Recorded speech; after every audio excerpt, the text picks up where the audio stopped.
Hola, muy buen día. Vamos a iniciar el ciclo de entrevistas a personas destacadas. Estas entrevistas son realizadas por medio del Instituto Nacional de Neuroeducación.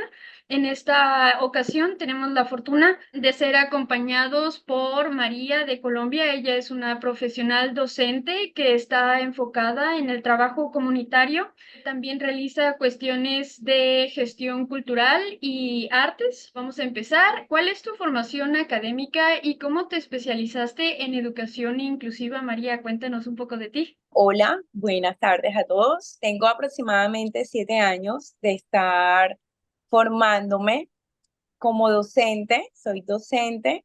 Actualmente estoy especializándome en el área de la licenciatura en educación infantil, pero ya llevo muchos años estudiando desde la gestión cultural, proyectos culturales, la parte pedagógica.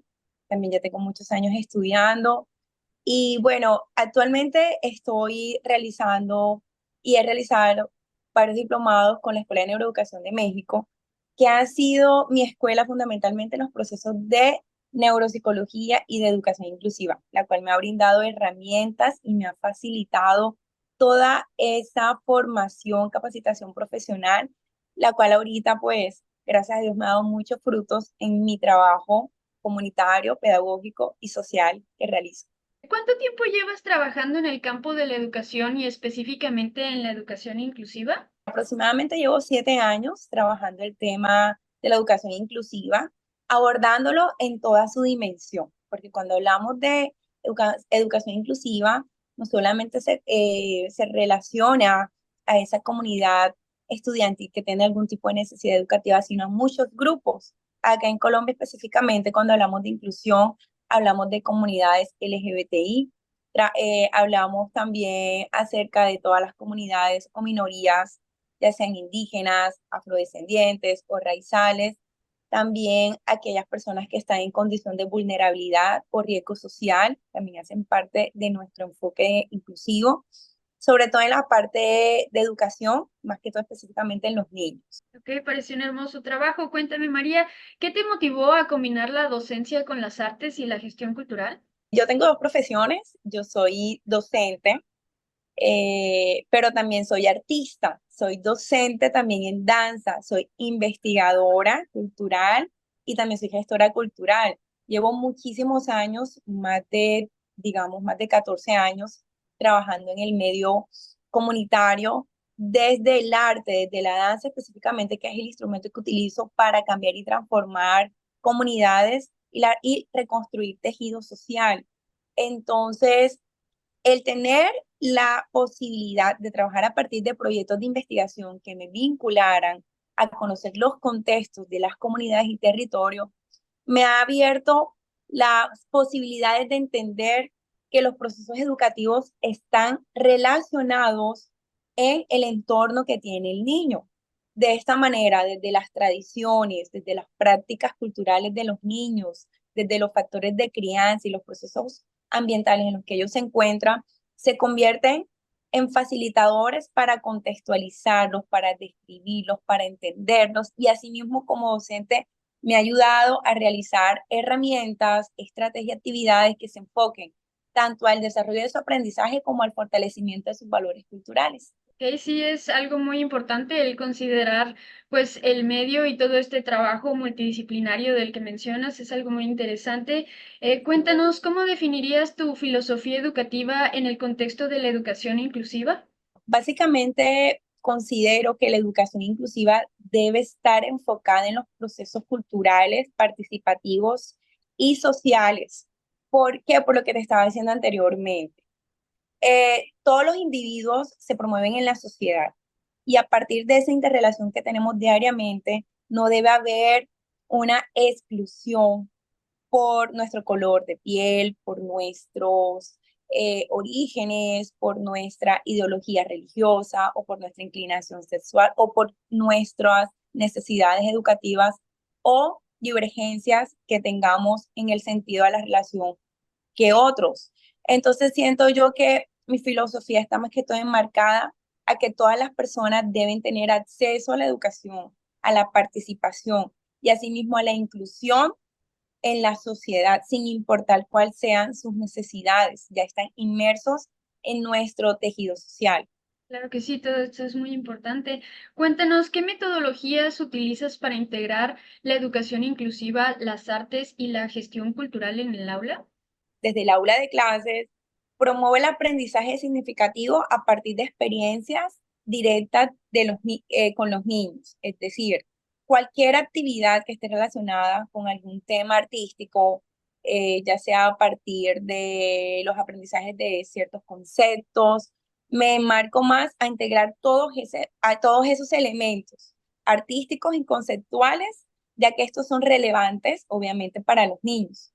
Entonces, alguna de las metodologías que utilizo es el diseño universal para el aprendizaje, que es el DUA, que es una metodología que tiene como finalidad eliminar las barreras de aprendizajes, esas barreras físicas, sensoriales, cognitivas, y que generan ese acceso a la participación y al aprendizaje de todas las personas. También el aprendizaje colaborativo.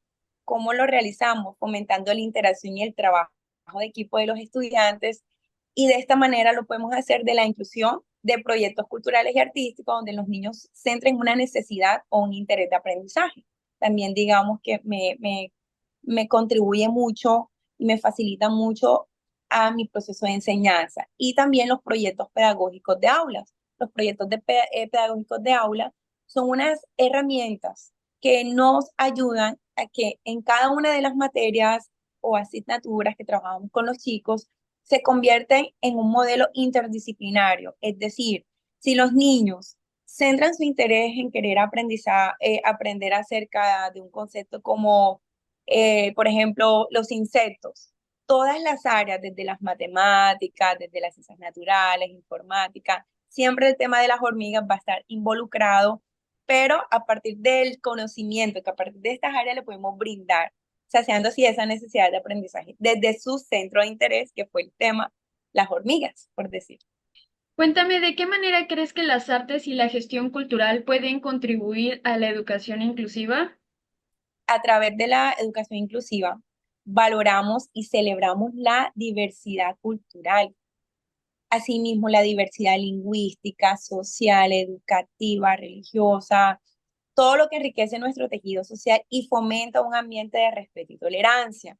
Pienso yo que a partir de la igualdad de oportunidades que podemos brindarle a nuestros estudiantes, ellos se deben sentir importantes en su proceso de aprendizaje y desarrollo integral. Es esencial, ya que a partir de allí, pues nuestra sociedad va a tener un progreso.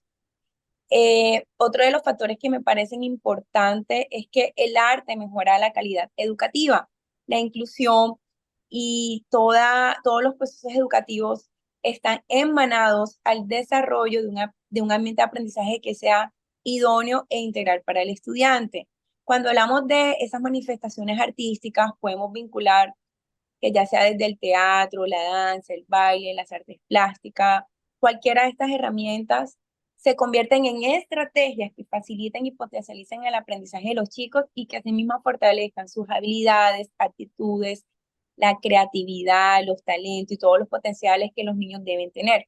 Porque a veces pensamos que de pronto el estudiante que sabe matemáticas en el aula de clases es nuestro estudiante más inteligente, pero dejamos atrás que a veces tenemos estudiantes muy brillantes, muy talentosos, que quizás no son los mejores en matemáticas, pero tienen una voz para cantar o que tienen unas habilidades extraordinarias para las ciencias o para las tecnologías, y tenemos que incluirlos también a ellos en todos sus procesos a partir de esas actitudes que ellos nos reflejan en el aula de clases. Claro que sí, nuestra naturaleza es propiamente ser diversos, ¿no? Entonces, gestionar todo esto desde la cultura de paz me parece algo sumamente interesante.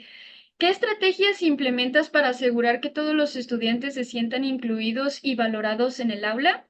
Aquí en Colombia, nuestro modelo educativo está enfocado en unas actividades que se llaman actividades rectoras. Las actividades rectoras son unas actividades que no pueden faltar en el proceso de enseñanza y aprendizaje de los niños, las cuales desde la educación preescolar se convierten en las herramientas más importantes, como lo son el juego, la exploración, la literatura, y estas se convierten en nuestras estrategias. Sabemos que la lúdica el juego y todas las estrategias que podemos dinamizar a partir de allí generan en los niños un proceso de aprendizaje que va desde lo natural hasta lo simbólico. La primera actividad de un niño desde que nace y empieza todo ese proceso de exploración es a partir del juego. Luego, los procesos, digamos, más formales, ya cuando el niño empieza a escribir, a leer y a tener un aprendizaje más simbólico, incluimos mucho los procesos de literatura. Entonces, todas las actividades que organizo con los niños están enfocadas prácticamente en esas actividades rectoras, que el niño aprenda a jugar y que a partir de ese aprendizaje genera aprendizaje y sea protagonista de sus propias experiencias. La exploración que lo convierte en un científico, en un niño curioso y que asimismo se siente él importante en su medio, en su entorno natural y que él puede identificar lo que realmente le gusta aprender y cómo aprende.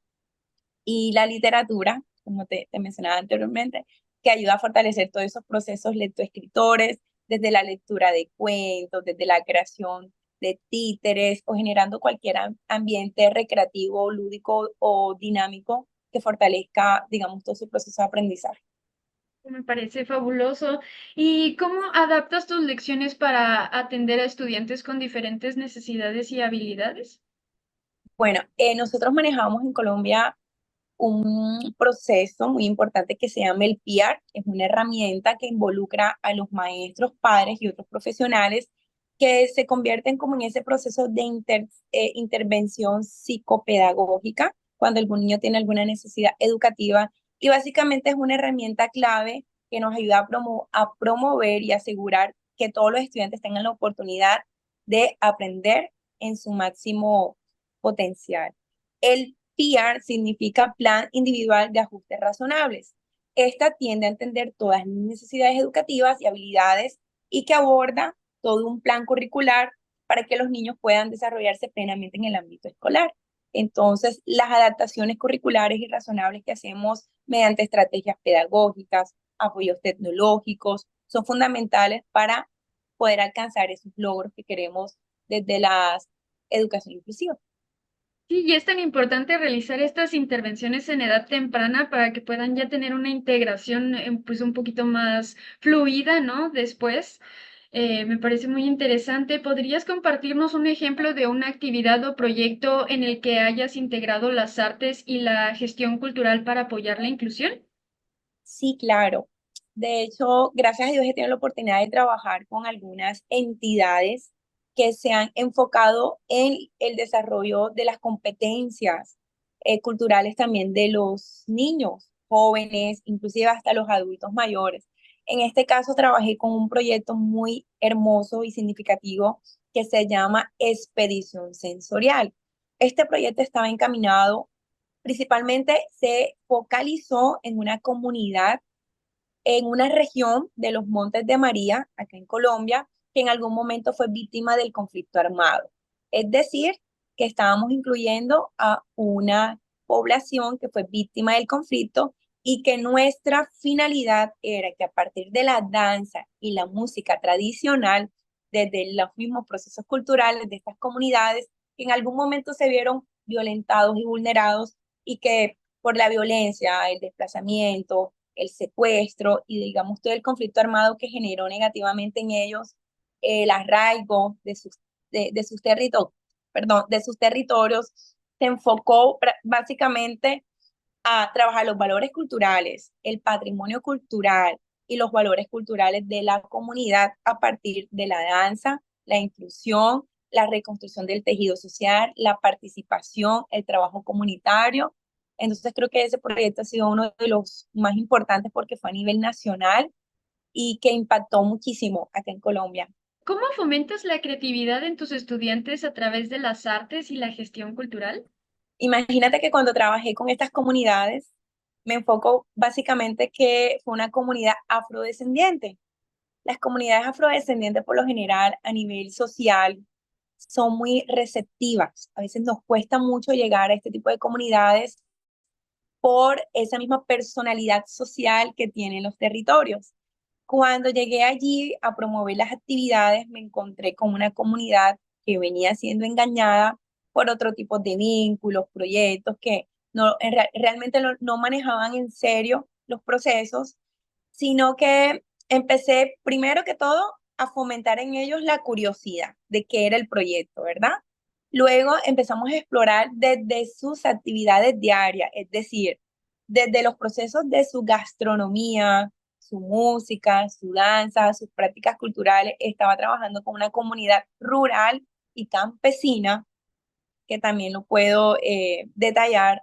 Ellos tuve que realizar e incentivar muchísimo el trabajo en equipo, generar espacios recreativos, generar actividades donde, por ejemplo, te voy a mencionar una actividad, aquí en Colombia hacemos algo que se llama la olla comunitaria, que es que vamos y entre todas las personas del barrio o la localidad llevamos unos ingredientes para hacer una comida específica y generamos de allí una reunión que se convirtiera en una lluvia de ideas para yo escuchar las necesidades de ellos y tuve que idealizar muchas estrategias así, o sea, llevarme directamente al tejido de ellos, a lo natural de ellos para poder vincularme, porque hay algunas actividades las cuales ellos eran muy negativos. Entonces pienso yo que la parte del arte, visualizar cuáles son esas estrategias que ellos manejan y qué es lo que a ellos les gusta, fue fundamental para yo poder contribuir a desarrollar esas actividades. ¿Cómo realicé la gestión cultural? Pues cuando hablamos de la gestión cultural es sobre eso, es fortalecer el tejido social a partir de sus activos culturales. ¿Cuáles son los activos culturales? Esas actividades que ellos realizan diariamente, es decir, cultivar los productos agrícolas, ordeñar las vacas, ir a cultivar el ñame, la yuca, el maíz, las actividades gastronómicas que realizan diariamente, las actividades artísticas que los caracterizan a ellos como comunidad o territorio. Entonces, prácticamente esa fue mi labor.